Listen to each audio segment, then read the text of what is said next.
Good morning, students. Now let's go through this lesson thoroughly. I have told you story yesterday, so today we are going to read the chapter thoroughly. All right, come to page number 7. 3 questions. The thought came to a certain king that he would never fail if he knew 3 things. These 3 things were: what is the right time to begin something? Which people should he listen to? What is the most important thing for him to do? See, in the first paragraph, the king wanted answers of all these 3 questions. And what are they? We have already understood. What is the right time to begin something? First paragraph में आपके जो author है वो कहना चाहते हैं कि आपके जो किंग है, राइट, जो राजा है, वो सोचते हैं कि वो कभी भी फेल नहीं होंगे अगर उनको 3 क्वेश्चंस के आंसर्स मिल जाए तो। Like what is the right time to begin something, क्या सही टाइम है कुछ भी स्टार्ट करने का। नेक्स्ट क्वेश्चन कि कौन से लोगों को की बात राजा को सुननी चाहिए, और उसके लिए सबसे ज़्यादा इंपॉर्टेंट चीज़ क्या है जो उसको करनी चाहिए। Mark this for important, these 3 questions are very important. Alright, now come to next para. The king therefore sent messengers throughout his kingdom, promising a large sum of money to anyone who would answer these 3 questions. See, अब क्या करते हैं king अपने जो messengers होते हैं ना, जो अपने किंगडम में यानी कि राज्य में जाके सबको मैसेज पास करते हैं, तो ऐसे ही किंग अपने मैसेंजर्स को राज्य में भेजते हैं और सबको ये कहलवाते हैं वहाँ पे पब्लिक में कि जो भी मेरे इन क्वेश्चंस का आंसर देगा उनको मैं बहुत अच्छी अमाउंट ऑफ मनी रिवॉर्ड करूँगा. Alright, many wise man came to the king but they all answered his questions differently. बहुत सारे लोग आए राजा के पास, उसके महल में, उसके पैलेस में, और उन्होंने सब ने अपने क्वेश्चंस का आंसर दिया बट बहुत डिफरेंटली. ऑफ कोर्स कोई भी क्वेश्चन हमसे पूछे जाते हैं तो सबके अलग अलग आंसर्स होते हैं ना, तो ऐसे ही जो राजा के यानी कि किंग के किंगडम में जितने भी लोग थे, बहुत बुद्धिमान लोग आए, उन्होंने अपने अपने तरीके से सबने आंसर्स दिए. In reply to the first question some said the king must prepare a time table and then follow it strictly. Only in this way, they said, could he do everything at its proper time? Yes, of course not. See, many people came and answered differently. So in this, according to this para, one man come and few of people said that king must prepare his timetable, proper schedule, right, and he should follow it very strictly. But some other people said that, is it possible for the king to follow a schedule strictly? Of course not. See, मतलब क्या था अब इस paragraph के according ये कि कुछ ने जवाब दिया फर्स्ट क्वेश्चन के आंसर में कि जो किंग है उनको एक प्रॉपरली अपना शेड्यूल फॉलो करना चाहिए, एक अपना शेड्यूल टाइम टेबल बना लेना चाहिए और उसको बहुत स्ट्रिक्टली फॉलो करना चाहिए. बट कुछ लोगों ने इस बात पे ऑब्जेक्शन उठाया. उन्होंने कहा कि क्या ये पॉसिबल हो सकता है एक राजा के लिए एक अपना स्ट्रिक्ट शेड्यूल बनाना और उसको फॉलो करना? ऑफकोर्स नॉट, ये पॉसिबल नहीं है, बिकॉज वो राजा है. राजा के बहुत सारे काम होते हैं ना करने के लिए, कभी भी कुछ भी हो सकता है अचानक से, तो वो अपना कोई भी एक परफेक्ट शेड्यूल कैसे फॉलो कर सकते हैं, right? Others said that it was impossible to decide in advance the right time for doing something. The king should notice all that was going on, avoid foolish pleasures, and always do whatever seemed necessary at that time. See, now what happened in this paragraph is this, that the people were saying that it is not possible for the king to follow a strict schedule, and some are saying it is not possible to decide the schedule in advance कि what should be done by king in advance or not, right? पहले से हम लोग अंदाज़ा नहीं लगा सकते ना एक राजा के लिए कि उसको पहले से ही सोच कर नहीं रख सकते कि उसको नेक्स्ट स्टेप क्या लेना है, क्या करना है अभी, राइट? क्योंकि राजा है, किंग के पास तो बहुत सारे काम आ जाते हैं अचानक से, है ना. तो कुछ लोगों ने कहा कि उनको क्या करना चाहिए, उनको जो यूजलेस चीज़ें हैं, जो बेकार की चीज़ें हैं, जिन पे फोकस नहीं करना चाहिए, उन पे उनको सिर्फ उसी चीज़ पे, उसी काम पे ध्यान देना चाहिए जो उस टाइम पे, पर्टिकुलर टाइम पे ज़रूरी लगे, बहुत ज़्यादा ज़रूरी है. बाकी की चीज़ों में उनको ध्यान नहीं देना चाहिए. Yet others said that the king needed a council of wise men who would help him act at the proper time. See, council of wise men means a group of people chosen to give advice or to make rules. It means council का मतलब क्या होता है? council का मतलब होता है group of people. कुछ बहुत अच्छे लोग यानी कि जो बहुत इंटेलिजेंट हैं, बहुत वाइज हैं, जो अच्छे से एडवाइसेस देते हैं। आपने देखा होगा जैसे हमारी गवर्नमेंट है, राइट, गवर्नमेंट में हमारे बहुत सारे डिपार्टमेंट्स होते हैं ना, कि एक गवर्नमेंट है, एक ऊपर मेन जैसे पीएम है, उनके नीचे बहुत सारे ऑफिसर्स बने हुए हैं, राइट। सो एक ग्रुप ऑफ मेंबर्स बनता है। अब जैसे स्कूल में क्या होता है, जितने भी टीचर्स हैं, है ना, तो वो कंसल्ट करते हैं एक दूसरे के साथ ग्रुप में, है ना। तो इसी तरह से राजा के लिए उन्होंने एडवाइस किया कि आप कुछ लोगों ने कि आप एक ग्रुप बना लीजिए काउंसिल का, मतलब काउंसिल बना लीजिए कुछ लोगों का जो बहुत ज़्यादा वाइज है, यानी कि जो बहुत ज़्यादा इंटेलिजेंट है, और फिर वो आपको गाइड करेंगे, हेल्प करेंगे आपके प्रॉपर टाइम में, आपको कि क्या करना है क्या नहीं करना है, आपका रूल शेड्यूल बना कर देंगे। This was because one man would find it impossible to decide correctly without help from others the right time for every action, of course. तो उन्होंने इसका जस्टिफिकेशन दिया कि काउंसिल बनाने से क्या होगा, इससे हेल्प मिलेगी, क्योंकि एक इंसान के लिए, एक पर्सन के लिए बहुत डिफ़िकल्ट हो जाता है ये सब कुछ एकदम से मैनेज करना, कि क्या चीज़ करनी चाहिए किस टाइम पे। हमें कंसल्ट तो एक दूसरे से करना ही पड़ता है, डिस्कशन करना ही पड़ता है कि अब हमें कौन सा स्टेप लेना चाहिए, इतना सारा वर्क है। तो इसलिए उनको ग्रुप एक काउंसिल बनाने के लिए एडवाइस की गई थी। Next, but then others said that there was some things which could be urgent. The things could not wait for the decision of the council. In order to decide the right time for doing something, it is necessary to look into the future, and only magicians could do that. The king therefore would have to go to magicians. So now, अब कुछ लोगों ने तो ये कहा था कि भाई एक शेड्यूल बनाओ, कुछ लोगों ने कहा कि काउंसिल बनाओ। अब कुछ लोग कह रहे थे कि ऐसा ज़रूरी नहीं है कि हर काम काउंसिल मेंबर्स आपको बता दें कि आगे क्या होने वाला है ना, क्योंकि कुछ चीज़ें ऐसी होती है बहुत ज़्यादा अर्जेंट होती है, एकदम से करनी पड़ जाती हैं। तो उसके लिए अगर हमें जानना है कि आगे क्या होने वाला है, कि क्या चीज़ अर्जेंट होगी, तो तब उसके लिए हमें क्या चाहिए, प्रेडिक्ट करना पड़ेगा, अंदाज़ा लगाना पड़ेगा कि फ्यूचर में क्या होने वाला है ना। काउंसिल का वेट नहीं कर सकते मेंबर्स का कि वो डिस्कशन करेंगे और उसके बाद उसका कोई कंक्लूजन निकालेंगे कि अब क्या करना है, क्या पता वो चीज़ बहुत ज़्यादा अर्जेंट हो, इंपॉर्टेंट है। तो इस केस में क्या करना चाहिए, हमें फ्यूचर का पता होना चाहिए। अब फ्यूचर कौन पता कर सकते हैं, जादूगर, राइट। सो लोगों ने एडवाइस किया कि अब कि आगे क्या होने वाला है, उसके लिए हमें किसकी तरफ जाना चाहिए, मैजिशियंस के पास जाना चाहिए। So now next, in their answers to the second question some said, अब ये जो क्वेश्चन था, ये जो आंसर्स, आपको तीन बातें पता लगी है, किसी ने कहा कि शेड्यूल, किसी ने कहा काउंसिल, किसी ने कहा मैजिशियंस। तो ये तीन आपके क्या थे, तीन आंसर्स थे to the first question. Now the second question जो था उसके आंसर्स क्या है। In their answers to the second question, some said that the people most necessary to the king were his counselors, others said the priests, a few others chose the doctors, and yet others said that his soldiers were the most necessary. See, अब first question के 3 answers थे, अब second question के लोगों ने 4 answer दिए हैं, मतलब अलग अलग differently, right. So second question के आंसर में ये था, कुछ लोगों ने कहा कि राजा के लिए सबसे ज़्यादा ज़रूरी क्या होना चाहिए, उसके काउंसलर्स, यानी कि उसके खुद के मेंबर्स, काउंसिल मेंबर्स, जो डिस्कस करके आपको एक एडवाइस देते हैं, राइट। किसी ने कहा, कुछ लोगों ने कहा कि पंडित, प्रीस्ट मतलब पंडित जो होते हैं, क्योंकि वो बता सकते हैं ना कि हमें फ्यूचर में क्या होने वाला है। कुछ लोगों ने कहा कि जो इंपॉर्टेंट लोग हैं वो आपके लिए डॉक्टर्स होने चाहिए, क्योंकि अगर आपकी हेल्थ ठीक नहीं है तो आपको कौन एडवाइस करेगा, डॉक्टर। और अगर आप ठीक रहेंगे, डॉक्टर आपको सही टाइम पे मेडिसिन देगा, प्रॉपरली ठीक करेगा, तो फिर आप ठीक रहेंगे, राज्य भी ठीक रहेगा। तो कुछ लोगों ने डॉक्टर कहा। कुछ लोगों ने कहा कि राजा के लिए सबसे इंपॉर्टेंट क्या होने चाहिए, उसके सोल्जर्स, क्योंकि अगर सोल्जर्स नहीं होंगे तो अब उसके किंगडम को, यानी कि जो किंग है उसके किंगडम को कौन बचाएगा, है ना। कोई अगर आगे एनिमी सामने से आके वॉर करेगा या फिर उसको अटैक करेगा तो कौन बचाएगा, सोल्जर्स। तो ऐसे आंसर सबके डिफरेंटली आए थे।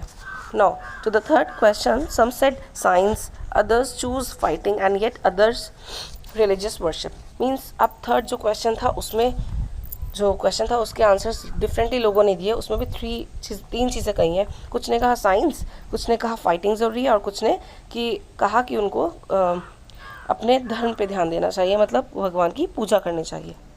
मतलब लोगों ने अब डिफरेंटली आंसर्स दिए उस क्वेश्चन के कि राजा के लिए सबसे ज़्यादा ज़रूरी क्या होना चाहिए, कौन सा काम होना चाहिए, कि उसको साइंस पे ध्यान देना चाहिए, फाइटिंग पे और रिलीजियस वर्शिप पे, right. As the answers to his questions were so different, the king was not satisfied and gave no reward. So अब क्वेश्चन जो थे उसके आंसर्स पे डिफरेंटली थे, सबके डिफरेंट आंसर्स थे, बट किंगडम को सेटिस्फैक्शन नहीं मिला। He was not happy with the answers of the people, so he gave no reward. उन्होंने कोई भी रिवॉर्ड किसी को नहीं दिया। Instead he decided to seek the advice of a certain hermit. Now here hermit here means sadhu, जो मैंने आपको बताया था ना कि एक साधु थे, उनके पास जाते हैं king. So hermit, HERMIT, hermit मतलब a person who lives alone and leads a simple life. It means कि एक ऐसा पर्सन जो बिल्कुल साधु की वेशभूषा में रहते हैं, मतलब बहुत सिंपल तरीके से रहते हैं. एक साधु होते हैं, राइट, जो बिल्कुल सिंपल तरीके से रहते हैं, अकेले रहते हैं, उनको फैमिलीज वगैरह से कोई मतलब नहीं होता, बट हाँ बहुत इंटेलिजेंट होते हैं, सबको बहुत अच्छी अच्छी एडवाइसेस देते हैं, सीख देते हैं. So who was widely known for his wisdom, जो अपनी समझदारी के लिए, नॉलेज के लिए बहुत ज़्यादा फेमस है, राइट. विजडम मीन्स समझदारी, अपनी नॉलेज के लिए बहुत ज़्यादा फेमस है. तो किंग had a thought कि he should go to hermit to ask these things, right. The hermit lived in a wood which he never left. He saw no one but simple people, and so the king put on ordinary clothes. Before he reached the hermit's hut, the king left his horse with his bodyguard and went on alone. See, अब क्या हुआ, hermit कहाँ रहते हैं, वो जो साधु हैं वो जंगल में रहते हैं. Wood here means forest, jungle, right, जो उन्होंने कभी भी नहीं छोड़ा था. और वो सिर्फ सिंपल लोगों से ही मिलते हैं, आम आदमियों से, यानी कि कॉमन पीपल से ही मिलते हैं. तो इसीलिए जो राजा था, जो किंग थे, उन्होंने क्या किया, उन्होंने बिल्कुल सिंपल कपड़े, यानी कि बिल्कुल ऑर्डिनरी क्लोथ्स पहन कर गए उनके पास. और वहाँ जाने से काफ़ी देर पहले अपना उन्होंने हॉर्स भी छोड़ दिया था और बॉडीगार्ड्स को भी छोड़ दिया था. और वहाँ से वो जो किंग है वो अकेले ही आगे हट तक गए थे. As the king came near the hermit's hut, he saw the hermit digging the ground in front of his hut. Now come to the next page, page number 9. He greeted the king and continued digging. The hermit was old and weak, and as he worked, he breathed heavily. See, now what happened? The king came near the hermit's hut. उन्होंने देखा, जब king आपके hermit के हट के पास पहुँचे, उन्होंने देखा कि जो हर्मिट है, जो साधु है, वो क्या कर रहे थे. He was digging the ground in front of his हट. अपनी हट के बाहर वो एक ग्राउंड को खोद रहे थे, डिगिंग कर रहे थे. उन्होंने राजा को वेलकम किया, हेलो किया, और उसके बाद अपना काम फिर से शुरू कर दिया, उन्होंने कंटिन्यू कर दिया. The hermit was old and weak. जो हर्मिट थे, जो साधु थे, बहुत ज़्यादा वो वीक थे और बूढ़े थे, और वो अपना काम कर रहे थे, और उनकी जो ब्रीथ थी वो बहुत हैवी हो रही थी. मीन्स जब वो इतने बूढ़े हैं और इतने वीक थे, तो वो इतना डिफ़िकल्ट वर्क कर रहे थे, खोद रहे थे गड्ढा, तो उससे क्या उनकी सांस फूलने लगी थी, right. The king went up to the hermit and said, I have came to you, wise hermit, to ask you to answer 3 questions. सो अब जो राजा है, उन्होंने हर्मिट के पास गए, उन्होंने कहा हर्मिट से कि मैं आपके पास आया हूँ कुछ आपसे पूछने के लिए, 3 क्वेश्चंस के आंसर्स जानने के लिए. फर्स्ट क्वेश्चन वही, how can I learn to do the right thing at the right time, कि मैं कैसे, मुझे पता लगेगा, कैसे सीखूंगा कि सही टाइम पे कौन सा सही टाइम है कौन सा काम करने के लिए. Next, who are the people I need most, कौन से लोगों की मुझे ज़्यादा ज़रूरत है, या मुझे कौन से लोगों की बात सुननी चाहिए. And what affairs are the most important. Affairs है मीन्स मैटर्स, मीन्स कौन से चीज़ों पे, कौन से काम पे, कौन से बिजनेस में मुझे ज़्यादा ध्यान देना चाहिए, कौन से मेरे लिए काम इंपॉर्टेंट है. The hermit listen to the king but did not speak, he went on digging. So hermit अपना काम कंटिन्यू करते रहे, उन्होंने वो जो डिगिंग कर रहे थे वो करते रहे, उन्होंने कुछ भी आंसर नहीं दिया राजा को, वो अपना काम करते रहे थे. You are tired, said the king, let me take the spade and work in your place. So अब जो राजा हैं, किंग, उन्होंने देखा कि वो बहुत बूढ़े हैं, बहुत ज़्यादा थके हुए हैं, मुझे उनकी हेल्प करनी चाहिए. तो उन्होंने उस हर्मिट से कहा कि आप थके हुए लग रहे हैं, आप बहुत ज़्यादा थक गए हैं, और मुझे दे दीजिए अपना स्पेड, और मैं आपके प्लेस पे काम करता हूँ. स्पेड है means a tool use for digging, एक ऐसा टूल जो खुदाई के लिए, यानी कि खोदने के लिए काम आता है. एंड स्पेड टूल एक जो होता है जिससे हम डिगिंग करते हैं, उसको क्या बोलते हैं, कुल्हाड़ी, राइट, हिंदी में हम बोलते हैं कुल्हाड़ी, आपको पता भी होगा. सो thanks, and said the hermit, giving the king his spade. Then he sat down on the ground. So अब जो hermit है, उन्होंने उसको thanks कहा किंग को, और अपना स्पेड, यानी कि अपनी जो कुल्हाड़ी है, वो किसको दे दी थी, किंग को दे दी थी, हर्मिट ने, और फिर वो अपना वहाँ पे ग्राउंड पे बैठ गए थे. Now come to the next page, page number 10. When the king had dug 2 beds, he stopped and repeated his questions. The hermit gave no answer but stood up, stretching out his hand for the spade, and said, now you rest and let me work. See, अब what happened here is the king had dug 2 beds. 2 beds here means small patches of ground. Means 2 गड्ढे जो king थे वो खोद चुके थे, डिग कर चुके थे, और उन्होंने अपने क्वेश्चन फिर से रिपीट किए and he has asked hermit again, but hermit gave no answer to his questions, but he stood up and stretching his hands, मतलब उन्होंने अपने हैंड्स स्ट्रेच किए और फिर उन्होंने राजा से कहा कि अब आप रेस्ट करो और मुझे ये काम करने दो. But the king did not give him the spade and continue to dig. But राजा ने, किंग ने उनको स्पेड यानी कि कुल्हाड़ी नहीं दी और वो फिर से डिगिंग करना उन्होंने शुरू कर दिया. 1 hour passed, then another. The sun went down behind the trees, and at last the king stuck the spade into the ground and said, I came to you, wise man, for an answer to my questions. If you can give me no answer, tell me so and I will return home. So now what happened? Time passed on, an hour passed and then another one. So sun went down behind the trees means अब क्या हो गया था, शाम होने लगी थी, evening होने लगी थी. 1 घंटा हो गया, फिर 1 और घंटा, मतलब ऐसे ही आवर पास होते रहे. एंड जो सन था वो भी अब ट्रीज़ के पीछे जाने लगा था. जो किंग था वो अब रुक गया. उसने जो स्पेड थी यानी कि जो कुल्हाड़ी थी वो ग्राउंड में रख दी, और उसके बाद उन्होंने बोला उस हर्मिट को, वाइज मैन को, कि मैं आपके पास आया था कुछ क्वेश्चंस के आंसर जानने के लिए. अगर आप दे सकते हैं आंसर्स तो बताएं, अगर नहीं तो फिर मैं वापस जाता हूँ. Here comes someone running, said the hermit.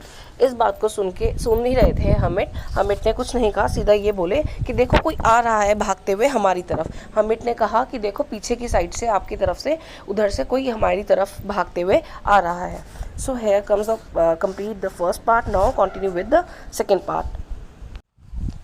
The king turned round and saw a bearded man running towards them. His hands were pressed against his stomach, from which blood was flowing. When he reached the king, he fainted and fell to the ground. See, here it means जब king ने पीछे मुड़ के देखा तो उन्होंने देखा एक बियर्डेड, एक दाढ़ी वाला इंसान आ रहा है उनकी तरफ भागते हुए, और उसके हाथ कहाँ रखे हुए थे अपने, उसने अपने हाथ अपने स्टमक पे रखे हुए थे जहाँ से बहुत ज़्यादा ब्लड फ्लो हो रहा था. जब वो किंग के पास आया भागते हुए तो वो वहाँ पे बेहोश हो गया, फेंट हो गया और ग्राउंड पे गिर गया. The king and the hermit removed the man's clothing and found a large wound in his stomach. The king washed and covered it with his handkerchief, but the blood would not stop flowing. The king redressed the wound until at last the bleeding stopped. Here it means जो king थे और राजा king और hermit यानी कि साधु, उन्होंने क्या किया, फिर उन्होंने जो पर्सन, जो बियर्डेड मैन उनकी तरफ भागते हुए आ रहा था, उन्होंने उसकी क्लोथिंग चेंज की, उसके कपड़े चेंज किए, और वहाँ पे देखा, जब उन्होंने उसके पेट, टमी पे से, उसके स्टमक पे से कपड़े हटाए तो उन्होंने देखा वहाँ पे बहुत ज़्यादा स्टमक से ब्लड आ रहा था. उनको चोट लगी हुई थी उस पर्सन को. देन किंग ने क्या किया, उन्होंने उसको वॉश किया, क्लीन किया वहाँ से, और अपने हैंकी से उसके स्टमक पे उसको कवर अप करने की कोशिश की. But blood would not stop flowing, but उसका ब्लड जो था फ्लो होना बंद नहीं हुआ. फिर किंग ने क्या किया, फिर से रीड्रेस किया, मतलब उसकी वुंड को, उसकी चोट को फिर से ठीक किया, और उसके बाद वहाँ से जो ब्लड फ्लो हो रहा था वो अब बहना बंद हो गया था. The man felt better and asked for something to drink. The king brought fresh water and gave it to him. अब जो पर्सन था, जो मैन था, वो अब उसको अच्छा लग रहा था, वो ठीक होने लग रहा था. उसने कहा कुछ पीने के लिए मुझे चाहिए, तो किंग ने क्या किया, फ्रेश वाटर लेकर आया और उसको पानी वहाँ पे लाके पिलाया. By this time the sun had set and the air was cool. The king with the hermit's help carried the wounded man into the hut and led him on the bed. अब शाम हो गई थी, शाम होने लगी थी, तो सनसेट हो रहा था, ठंड होनी शुरू हो गई थी, ठंडी हवा चल रही थी. फिर किंग और हर्मिट दोनों ने एक दूसरे की मदद से उस इंसान को, उस वुंडेड यानी कि घायल इंसान को उठा के पकड़ के अंदर लेकर गए हट में, और उसको वहाँ पे बेड पे लिटा दिया. The man close his eyes and lay quiet. The king, tired by his walk and the work he had done, lay down on the floor and slept through the night. Right. अब क्या हुआ, अब वो जो person था, जो wounded था, जो घायल था, वो वहाँ पे चुपचाप लेटा और सो गया. और जो राजा थे वो भी बहुत ज़्यादा टायर्ड थे, क्योंकि उन्होंने आज इतना वॉक किया, उसके बाद उन्होंने आज इतना काम किया था, डिगिंग की थी, राइट, जो कभी उन्होंने किया नहीं होगा. फिर उनको जब थकान हो रही थी, अब सोने के लिए जगह नहीं थी, तो बेड के पास ही वो नीचे फ्लोर पे लेट गए और उस रात सो गए. When he awoke, it was several minutes before he could remember where he was or who the strange bearded man lying on the bed was. Forgive me, said the bearded man in a weak voice when he saw that the king was awake. See, अब क्या हुआ, next morning जब king उठे, राजा उठा, तो उससे पहले कि वो कुछ याद कर पाते कि ये जो स्ट्रेंज मैन है, बियर्डेड मैन, ये जो बेड पे लेटा हुआ है, ये कौन है, मैं कहाँ पे हूँ, इससे पहले कि राजा कुछ सोच ही पाते, इतनी देर में जो बियर्डेड मैन था, जो दाढ़ी वाला आदमी था, उसने चला बोलना शुरू किया राजा को कि माफ़ कर दो, मुझे माफ़ कर दो, फॉरगिव मी। जब उसने देखा, उसने कब बोलना शुरू किया, जैसे ही उसने देखा कि राजा उठ गए हैं, उसने ये सब बोलना शुरू कर दिया था। I do not know you and have nothing to forgive you for, said the king. फिर किंग ने क्या कहा, राजा ने कहा, मैं तुम्हें जानता तक नहीं हूँ और किस चीज़ के लिए मैं तुम्हें माफ़ कर दूँ, जब मैं तुम्हें पता ही नहीं है कि तुम कौन हो, मुझे नहीं आइडिया है कि तुम हो कौन और क्या ऐसा हुआ है। You do not know me, but I know you. I am that enemy of yours who swore revenge on you because you put my brother to death and seized my property. So अब ये किसने कहा, ये जो bearded man था उसने कहा कि तुम मुझे नहीं जानते बट मैं आपको जानता हूँ। मैं आपका वो एनिमी हूँ, मैं आपका वो दुश्मन हूँ जिसने कसम खाई थी आपसे बदला लेने की, because you have put my brother to death, because you have killed my brother and you have taken my property, क्योंकि आपने मेरे ब्रदर को मारा था, मरवाया था और आपने मेरी सारी प्रॉपर्टी सीज कर ली थी, जब्त कर ली थी। सीज मतलब टुक बाय फोर्स, ज़बरदस्ती जब्त कर लेना, ले लेना। I know you had gone alone to see that hermit and I made up my mind to kill you on your way home, but the day passed and you did not return. So I left my hiding place and I came upon your bodyguard who recognized me and wounded me. See, अब वो बताता है, वो bearded man राजा को कि मैं आपको जानता हूँ, आप मुझे नहीं जानते हैं, आप मुझे आपसे रिवेंज लेना था, तो मुझे पता था कि आप हमिट से मिलने आ रहे हैं अकेले, तो मैंने सोचा जब आप वापस आएंगे आपको अकेले में मैं मौका देकर अटैक करूँगा, मार दूँगा। बट आप जब आए नहीं, बहुत देर हो चुकी थी, पूरा दिन निकल गया, तो मैं वहाँ से निकला, अपने हाइडिंग जहाँ पे मैं छुपा हुआ था वहाँ से, हाइडिंग प्लेस से वहाँ से हटा, तो एकदम से आपके जो बॉडीगार्ड हैं वो मुझे जानते थे, उन्होंने मुझे देख लिया और उसने मुझे पहचान के मुझ पर अटैक किया। I escaped from him but I should have died if you had not dressed my wounds. उसने बोला राजा को कि मैं मर जाता और मतलब अगर आपने मेरी जान नहीं बचाई होती तो I wish to kill you and you have saved my life. Now, if I live, I will serve you as your most faithful servant and will order my sons to do the same. Forgive me.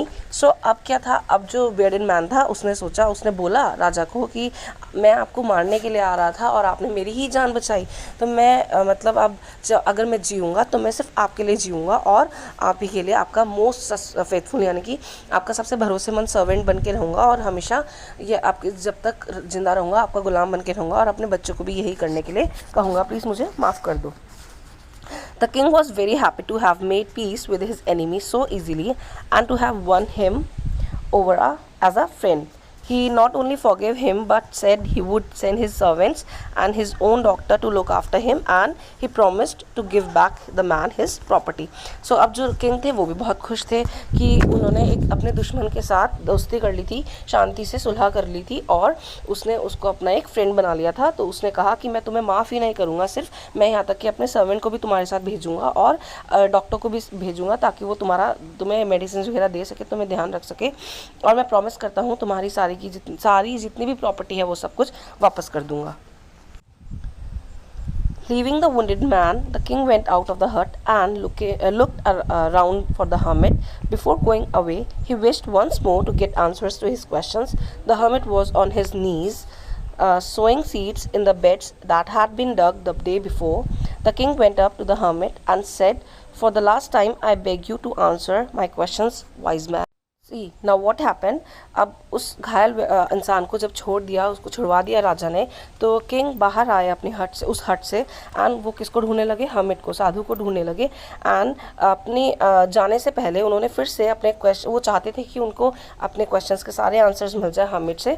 तो अब वो hermit जो थे कहाँ थे, hermit was on his knees, मतलब अपने घुटनों के बल बैठे हुए थे और अपनी जो फील्ड थी, जो उन्होंने डिगिंग करवाई थी, जो उन्होंने भी की थी और राजा ने भी की थी, उस ग्राउंड में वो सीड्स यानी कि जो बीज होते हैं वो सो कर रहे थे, बो रहे थे। And the king went up to the hermit. King अब उस हर्मिट के पास गए और बोले कि last time I am asking you, मैं आपसे विनती करता हूँ कि आप मुझे सारे क्वेश्चंस के आंसर दे दें, वाइज मैन प्लीज़।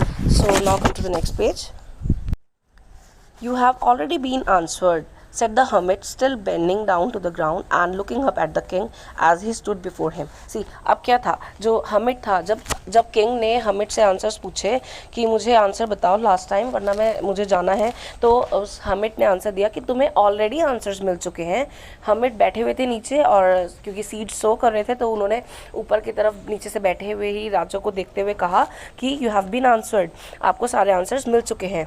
अब नाउ King got amazed कि how is it possible. उसने पूछा how have I been answered, what do you mean.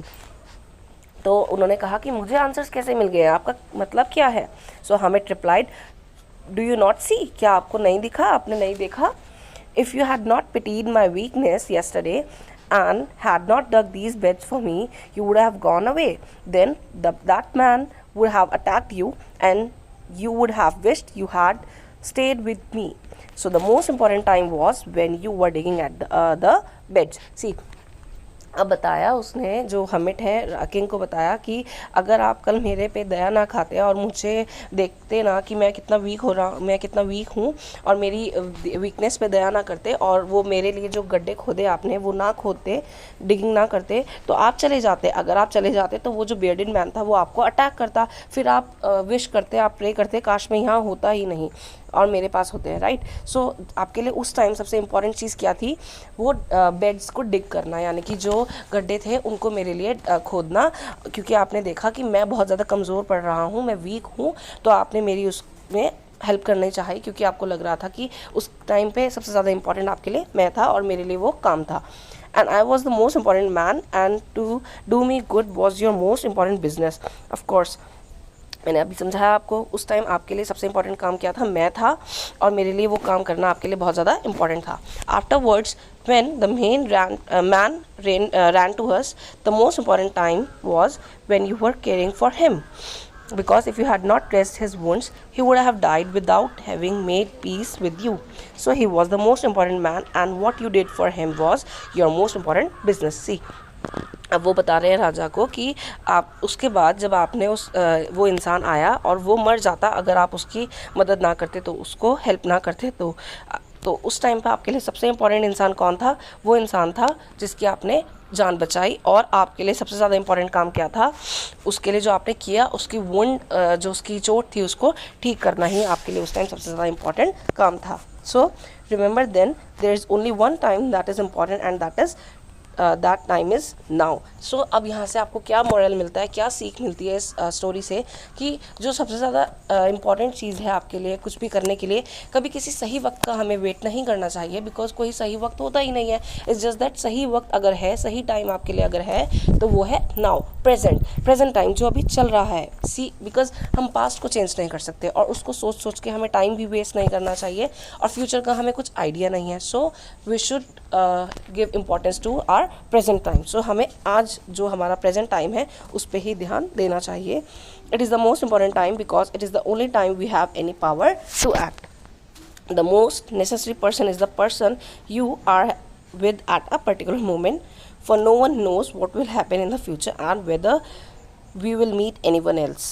So अब यहाँ सेकेंड बात बताइए, सेकेंड आंसर के लिए, कि सबसे ज़्यादा इंपॉर्टेंट इंसान आपके लिए उस वक्त वो होना चाहिए जो आपके साथ अभी प्रेजेंट है, मतलब आपके साथ प्रेजेंट है इस टाइम, आपके लिए वो सबसे ज़्यादा इंपॉर्टेंट होना चाहिए, क्योंकि हमें नहीं पता फ्यूचर में क्या होगा, हम किसी से मिलेंगे भी फ्यूचर में या नहीं. The most important business is to do that person good because we were sent into this world for that purpose alone. See, here it means हमें हमारे लिए सबसे इम्पोर्टेंट काम करना क्या होना चाहिए, वो अच्छा ही करना किसी उस इंसान के लिए जो हमारे साथ इस टाइम पे प्रेजेंट है. सबसे इम्पॉर्टेंट उन्होंने कहा कि आपके लिए टाइम इम्पॉर्टेंट है अभी प्रेजेंट का, और उसके बाद बताया कि जो सेकंड क्वेश्चन का आंसर है कि इम्पॉर्टेंट इंसान कौन होना चाहिए जो आपके साथ अभी प्रेजेंट है वो, और थर्ड क्वेश्चन का आंसर था कि आपके लिए काम कौन सा इंपॉर्टेंट होना चाहिए, अच्छा ही करना, जो आपके साथ इंसान है उसके साथ अच्छा करना ही आपके लिए सबसे ज़्यादा इस टाइम पे इम्पॉर्टेंट होना चाहिए, बिकॉज हमें इस दुनिया में अगर भगवान ने भेजा है तो अच्छे काम के लिए ही भेजा है. So this was the story and this was the moral of the story. So wait for the next video. Till then, bye bye, stay tuned, stay connected, and take care.